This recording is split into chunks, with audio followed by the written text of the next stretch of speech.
कर्पूरगौरं करुणावतारं संसारसारं भुजगेन्द्रहारं सदा वसन्तं हृदयारविन्दे भवं भवानी सहितं नमामि।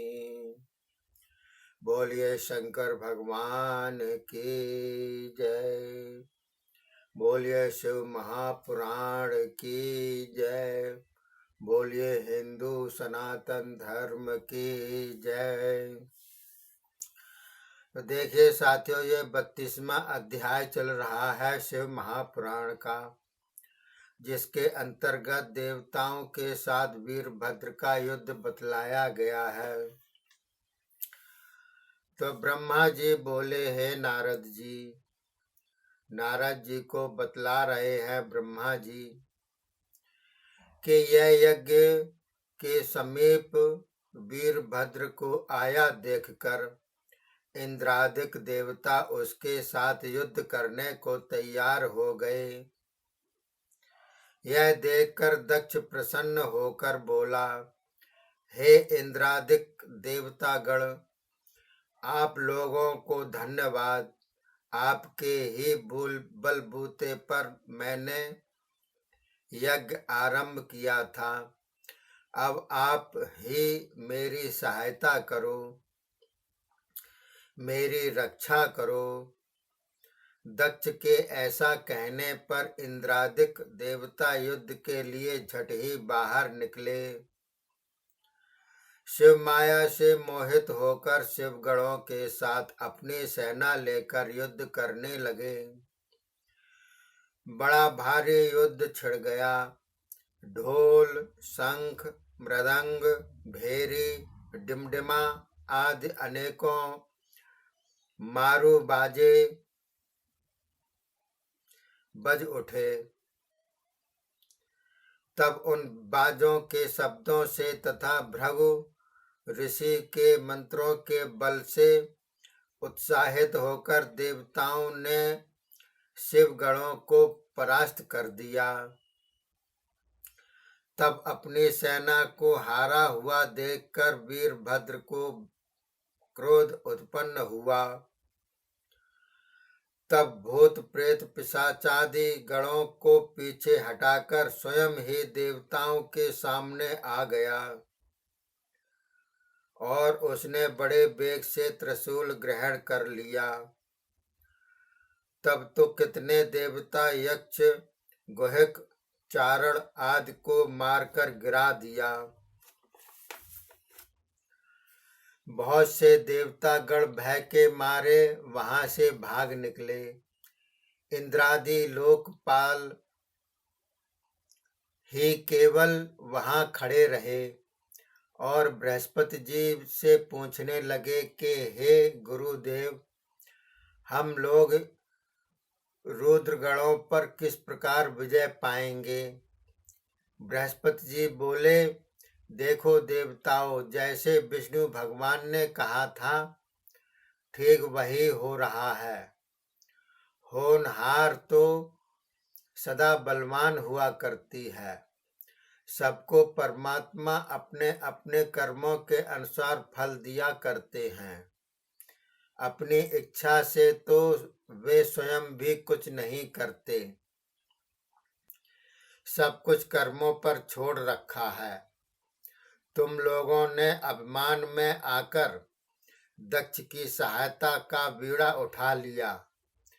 दक्ष यज्ञ में भाग लेने आए, इससे तुमने श्री महादेव जी का अपमान किया। अब इसी कर्म का तुम लोगों को फल मिलेगा। शिवगणों को तो तुम किसी प्रकार भी नहीं जीत सकोगे। शिवगण यज्ञ को अवश्य ही नष्ट भ्रष्ट करके छोड़ेंगे और तुम लोगों पर विजय प्राप्त करेंगे। ब्रह्मा जी बोले। इस प्रकार बृहस्पति जी के वचन सुनकर देवगण अतीव चिंतातुर हुए।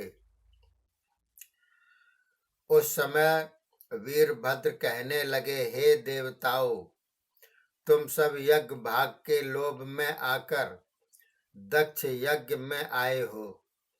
अब मेरे पास आओ, मैं ही तुम्हें यथोचित यज्ञ भाग देने को तैयार हूं। इस प्रकार से कहकर वीरभद्र बाणों की वर्षा करने लगे। उनके तीखे बाणों से बहुत से देवता मूर्छित होकर पृथ्वी पर गिर पड़े तथा बहुत से मृत्यु को प्राप्त हुए। यह देखकर बहुत से देवता भय के मारे भाग गए। तब वीरभद्र अत्यंत शीघ्रता से अपनी सेना के साथ यज्ञ मंडप में पहुंच गए। तब वीरभद्र को देखकर भय से कांपते हुए ऋषि लोग विष्णु जी से कहने लगे, स्वामिन, आप ही तो यज्ञ रूप हो। यज्ञ के कर्म, यज्ञ का स्वरूप, यज्ञ के अंग, यज्ञ के अधिपति, सब कुछ आप ही हो और चराचर जगत के स्वामी हो। अब कृपा करके दक्ष के यज्ञ को बचाओ। अब आपके सिवाय हमारा रक्षक कौन है। ऋषियों ने जब इस प्रकार प्रार्थना की तब विष्णु ने भी अपने चक्र आदि शस्त्र ग्रहण कर लिए। चतुर्भुज रूप होकर युद्ध के लिए यज्ञ मंडप से बाहर निकल आए। तब वीरभद्र ने अपने सम्मुख विष्णु को आता हुआ देख लिया तो क्रोध से युक्त होकर भौहें चढ़ाकर बोला, हे विष्णु, मेरे साथ युद्ध करने के लिए तुम भी आए हो। अपने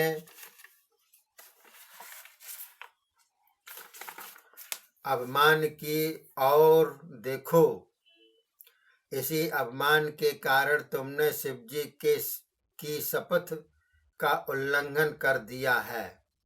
अब तुम मेरे सामने हो, मैं देखता हूं तुम्हारी कौन सहायता करता है। क्या तुमको मालूम नहीं था कि शिव के अनादर से यह यज्ञ बच भी सकेगा। श्री सती जी के अपमान को भी तुम्हारी आंखें न देख सकी। दधीच ऋषि के कहे हुए वचनों को भी तुम्हारे कान नहीं सुन सके। यदि तुमने सुन तथा देख भी लिया हो तो तुम्हें इससे क्या प्रयोजन। तुम तो केवल यज्ञ भाग की चाहना में रहे। अब तो मुझसे ही यज्ञ भाग ग्रहण करो। यह त्रिशूल तुम्हारा हृदय विदीर्ण करने वाला है। अपने सहायकों को बुलवा लीजिए। श्री महादेव जी के परम पवित्र महात्म्य को तुम जानते ही नहीं, तभी तो विमुख होकर मेरे साथ युद्ध करने के लिए आ रहे हो।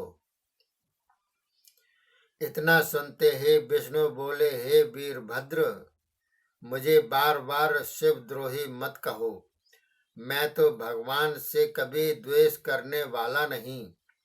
दक्ष ने मुझे बार बार निमंत्रण भेजे, मैं कारण न समझकर ही यहाँ चला आया। जिस प्रकार भगवान रुद्र अपने भक्तों के अधीन हैं, उसी प्रकार मैं भी भक्तों के वश में हूँ। जब भी भक्त मुझे प्रेम में बुलाते हैं तब वहाँ अवश्य जाना होता है। दक्ष मेरा भक्त है, तभी तो मुझे आना पड़ा है। इसी कारण युद्ध भूमि में मेरा तेरा संग्राम होना है। इसका फल जो निकलेगा देखा जाएगा। वीरभद्र कहने लगा, हे विष्णु, मैंने तो यह केवल आपकी परीक्षा के लिए कहा था। मेरे लिए तो शिव और आप दोनों एक जैसे हो। शिव आपका स्वरूप हैं। सदा शिव की आज्ञा से वेद भी यही कहते हैं कि शिव एवं विष्णु में कोई भेद नहीं। तब विष्णु बोले, पराक्रमी वीरभद्र, तुम मेरे साथ युद्ध करो। तुम्हारे शस्त्रों से पूर्ण प्रसन्न होकर ही मैं अपने लोक में जाऊंगा। बोलिए शंकर भगवान की जय।